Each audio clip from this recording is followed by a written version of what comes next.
حضرت عمر کے ایمان لانے پر جو سب سے پہلا کارنامہ ہوا ہے اور اسی دن ہوا ہے وہ کیا ہے؟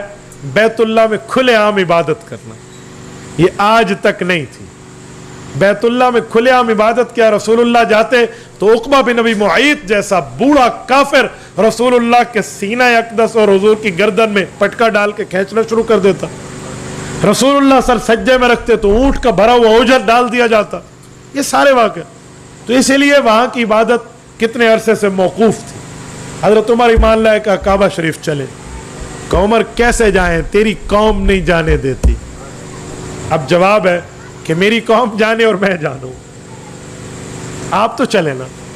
آپ ایمان سے بتائیں مجھے جب صحابہ کرام پہلی مرتبہ یوں کھلے عام حضرت عمر کی قیادت میں کعبۃ اللہ میں عبادت کے لیے رسول اللہ کی قیادت میں جا رہے ہوں گے, آگے حضرت